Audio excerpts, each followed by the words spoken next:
My husband's entitled daughter demanded 50% of our home after cheating on her husband. When I refused to sign, I became the family villain. So, I'm a 44-year-old woman, and I've been married to my husband, he's 50, for about a year now. This isn't his first marriage though, and he has a daughter from that previous relationship.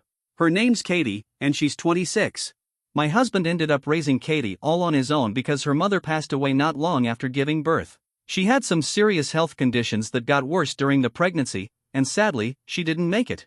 So, my husband had to step up and handle everything by himself. Now, you'd think growing up like that, being raised solely by your dad, would make Katie appreciate what she had, right?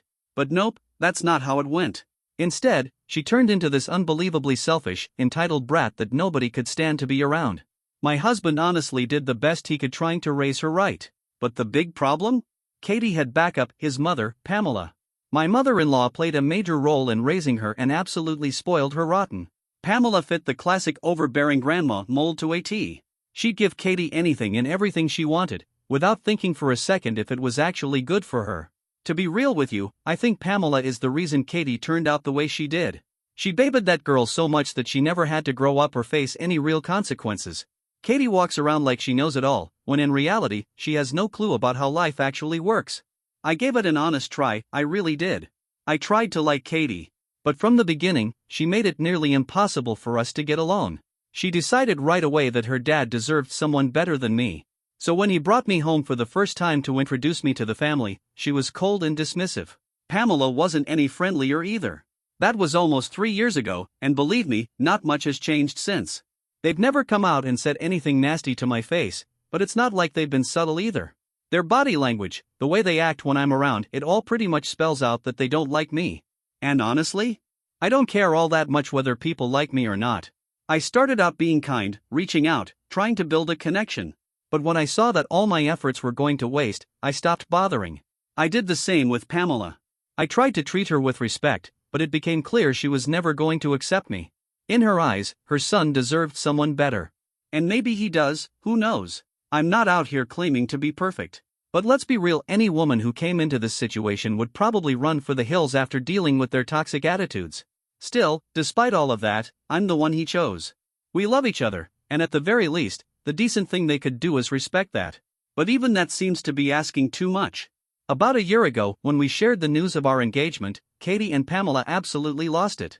They did everything they could to sabotage the relationship, but luckily, they didn't succeed, and I seriously doubt they ever will. After we announced it, Katie had a total meltdown. She showed up uninvited at our house one day while both of us were home. She flew into a rage, yelling at her father, accusing him of ruining their family by marrying someone like me. Naturally, I asked her what she meant by someone like me, and that's when things got even uglier. She called me a woman of loose morals and flat out accused me of being a gold digger. I was stunned.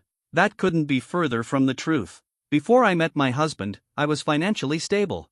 Money was never a motive in our relationship.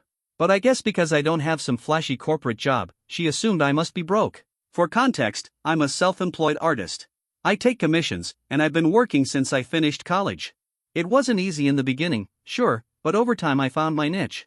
I'm doing pretty well now, definitely enough to live comfortably without relying on a man. So hearing her say all that, suggesting I was using her dad for money or that I sleep around to support myself, was just plain cruel.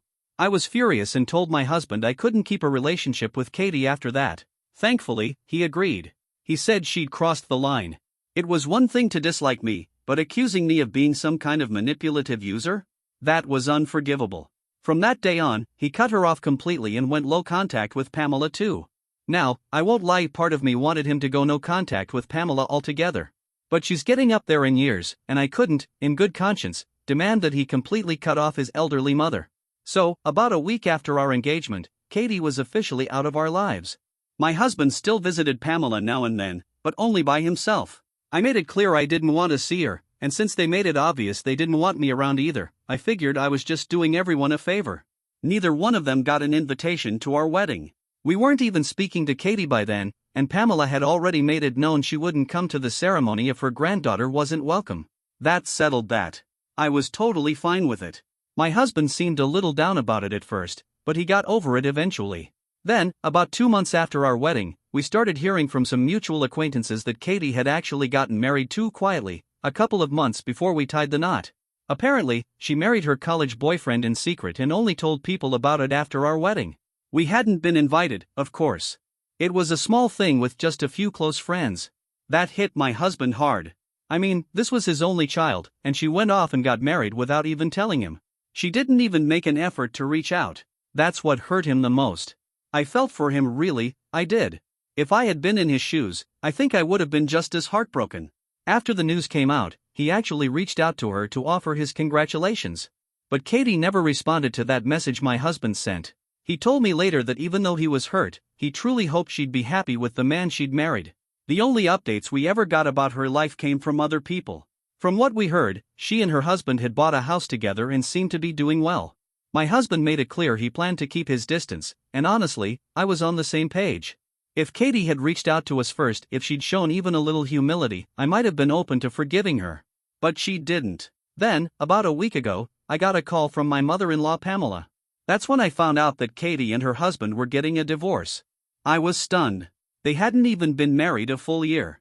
Apparently, the divorce had been in progress for over 3 months, and with the waiting period now over, since we live in Colorado, it was finalized. Unfortunately for Katie, her ex-husband ended up keeping the house. Honestly, that seemed fair, considering she was the one who cheated.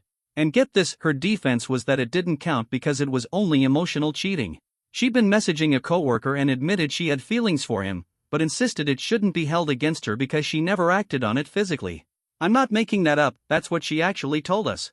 It blew my mind that a grown woman could be that naive and careless. She sabotaged her own marriage and somehow thought she could justify it. To make matters worse, she had nowhere to live. Since her ex got the house and she'd blown through most of her money, she was in a real bind. Katie was never good with money, big spender, poor saver, so the financial fallout from the divorce hit her hard. She was practically broke. She admitted she couldn't afford rent for a while and needed time to save up before getting her own place. And that's why she wanted to come live with us. That conversation happened a couple of weeks ago, right after Pamela called to give us the news. Pamela had invited us over to talk to Katie face to face.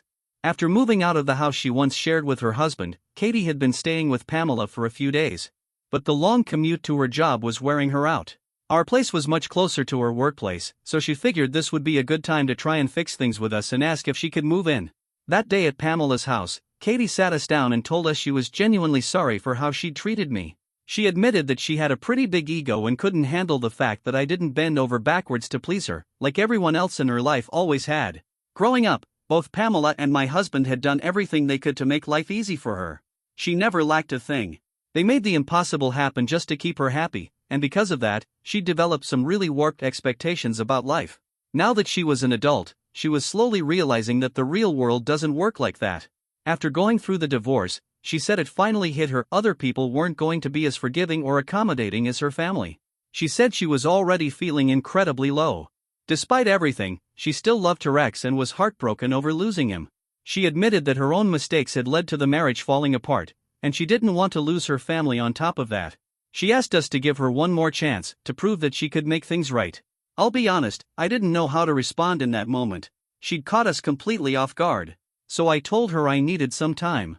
I reminded her that the way she treated me, the things she'd said, they weren't things I could just brush off. Even now, it felt like she was only reaching out because she needed something, not because she truly wanted to make amends. She insisted her apology was sincere, but still, I wasn't ready to just jump back into any kind of relationship. After a bit of back and forth, we told her we'd take some time to think it over and get back to her. In the meantime, she had already arranged with her employer to work remotely, so that gave us a little breathing room. My husband and I were really torn about the whole thing. We agreed that letting her move in was a big deal, and if we were going to even consider it, we needed to build some kind of foundation first. So, for the next few weeks, we kept in touch with Katie. And during that time, she was on her absolute best behavior.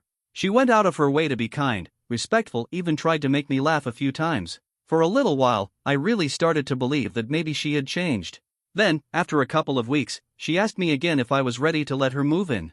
By then, I had talked it over with my husband, and we had agreed. He had been open to the idea from the start, he was just waiting for me to get on board. So when I finally said yes, Katie was over the moon. She even called me to say thank you and promised that I wouldn't regret it. The next day, she showed up at our doorstep with all her luggage. My husband and I had both taken the day off to help her settle in and make sure everything went smoothly. But before she even stepped through the front door, she pulled out a stack of documents. She said we needed to go over and sign some paperwork before she moved in. That caught us both off guard. We weren't expecting any kind of legal agreement for what we thought was just a temporary, informal arrangement. When we looked through the documents, we were stunned. Katie wanted a legal agreement giving her a 50% claim to the house, our house, the one my husband and I had bought together 2 years ago when we first moved in. She had never contributed a single penny toward it. She hadn't even been part of our lives back then. So I couldn't for the life of me figure out what made her think she had any right to demand something like that. There was no way we were just going to agree to that.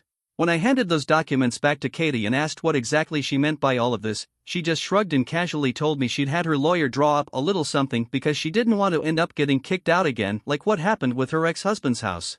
I was completely floored. I didn't even know how to respond at first, but my husband stepped in and tried to explain that this wasn't going to be a permanent arrangement anyway, so there was absolutely no reason to involve any legal paperwork. After all, she was the one who had said this was temporary, that she just needed some time to get back on her feet and save a little. She had said she needed us to trust her. But in true Katie fashion, she decided to say the absolute worst thing she could have said. She looked right at my husband and said that while she trusted him completely, she wasn't so sure about me. And that, apparently, was why she felt the legal agreement was necessary. That was it for me. Before my husband could even respond, I stepped in. As calmly and sweetly as I could, I told Katie that if she didn't trust me enough to live under my roof, then she should probably find somewhere else to stay. In fact, she'd be better off going back to Pamela's, where she'd already been living just fine these past few weeks. She was right not to trust me, because after a stunt like that, I sure as hell didn't trust her either. And with that, I shut the door in her face. I braced myself for some kind of reaction from my husband, but to my surprise, he didn't say a word. He knew Katie had crossed the line, and he wasn't about to defend that. We went back inside and sat down while Katie stood outside screaming, crying, and yelling that I was being unfair. But I didn't care. I was so angry I had to physically stop myself from going back out there and saying something I might regret. After about 10 minutes of her tantrum, she finally stormed off. It was just the two of us again, and we knew right then and there this wasn't over. We were expecting some fallout, and sure enough, it didn't take long. The very next day, Pamela called my husband and unleashed hell. She yelled at him for over an hour, accusing us of disrespecting Katie and demanding that we apologize and allow her to come back. He tried to reason with her for a while, but eventually, he gave up and hung up the phone. After that, he blocked both Pamela and Katie, hoping to cut the drama off at the source. But they weren't done. Nope, they just got sneakier. They started roping in extended family members to do their dirty work. Suddenly, all these people my husband barely even talks to were flooding our phones with messages and voicemails, trying to guilt trip us into taking Katie back. Now, my husband's not close with his family to begin with. They're a dramatic bunch, and he usually tries to steer clear of the chaos. But somehow, every last one of them decided it was their duty to get involved. The texts started rolling in accusing me of overreacting, saying I owed Katie a huge apology.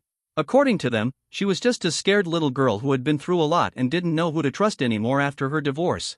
Apparently, I was supposed to understand that and be more accommodating of her feelings. First of all, she's 26. That is not a child. That is a grown woman who should know better. And second, everyone seems to be forgetting that she got kicked out of her ex's house because she cheated. Emotional or not, cheating is cheating. I don't know about the rest of the world, but to me, that seems like a pretty fair reason to get shown the door. Things got really hard after that. I was getting hounded left and right, mostly by people blaming me for kicking Katie out, like I was the villain just for not wanting to hand over 50% of my house to a grown woman who had done absolutely nothing to deserve it. Update 1.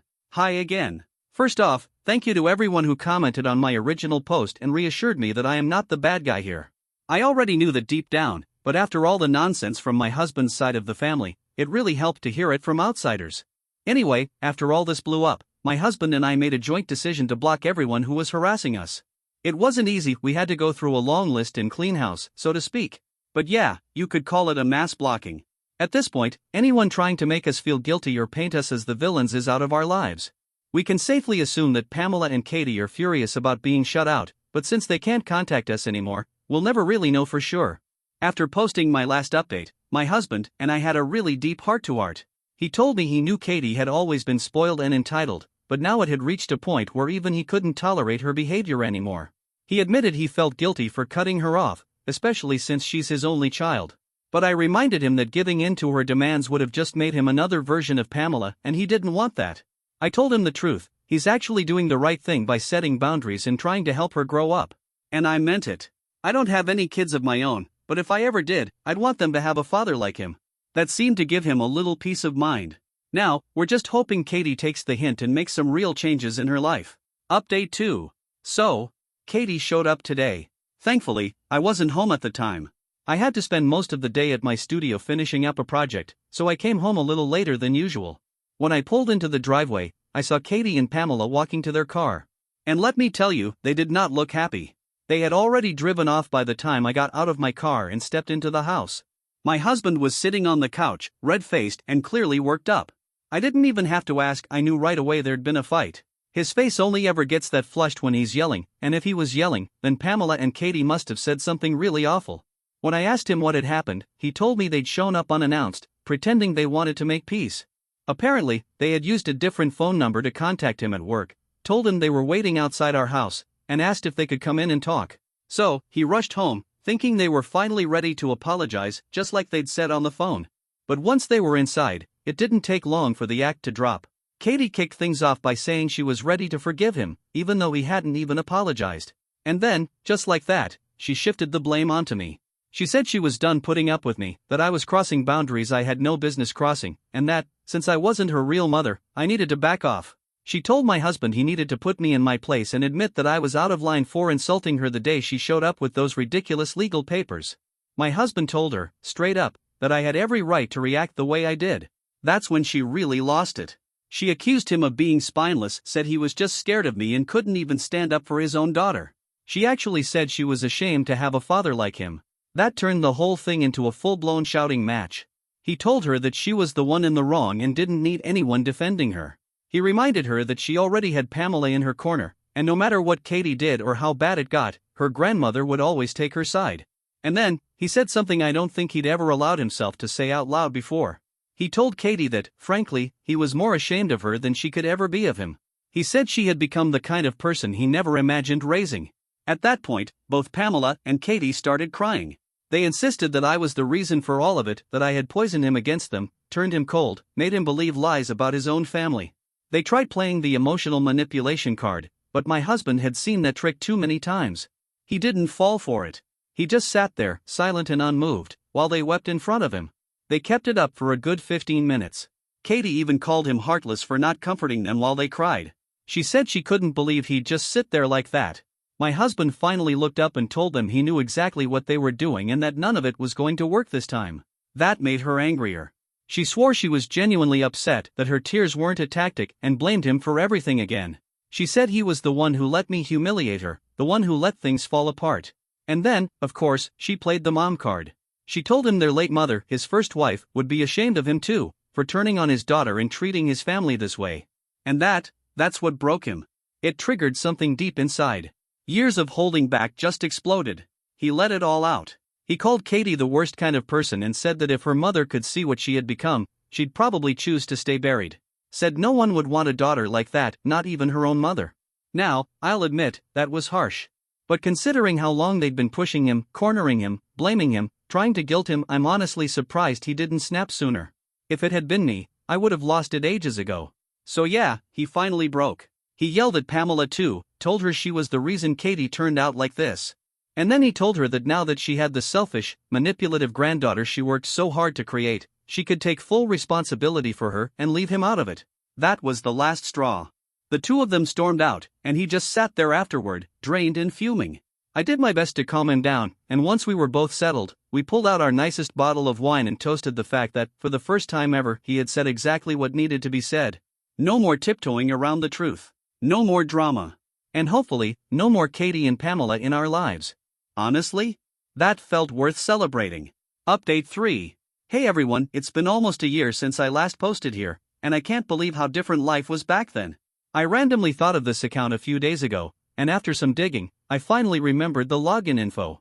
So here's a little update for those who followed our story. Katie is still living with Pamela, at least from what we've heard. And thankfully, they've stayed far, far away from us.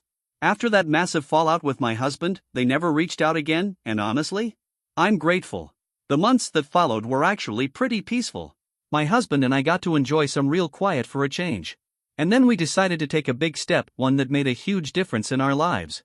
We adopted a dog. Having kids was never on the table for us. I never really wanted them, and at my age, pregnancy would be a serious risk to my health. We tossed around the idea of fostering, maybe even adopting a teenager, but we realized we weren't emotionally ready for that kind of responsibility, not after everything we'd been through. But a dog? That felt right. We rescued a 3-year-old golden retriever, and he's been the light of our lives ever since. We named him Bob because we thought it was hilarious for a dog. And honestly, he's been a joy. He brings so much peace and laughter into our home. We post about him all the time, and a few days ago, a friend of mine mentioned that he still follows Katie on social media. Apparently, she tweeted something vague about being replaced, and while she didn't mention a dog, we're pretty sure she was talking about Bob. The idea that she might be jealous of our dog was so absurd, I couldn't stop laughing. The sad part is, I think my husband would have forgiven her if she just had the decency to apologize. She's his only daughter, and I know how much that bond meant to him. I know it's not easy for him to live without her in his life, but she made that choice. And Pamela? She had the chance to guide Katie toward being a better person, and she failed. Over and over. But it's okay now. We've moved on. These days, it's just the three of us, me, my husband, and Bob. We go on walks, we laugh more, and for the first time in a long while, our house feels like a real home again. Life's good.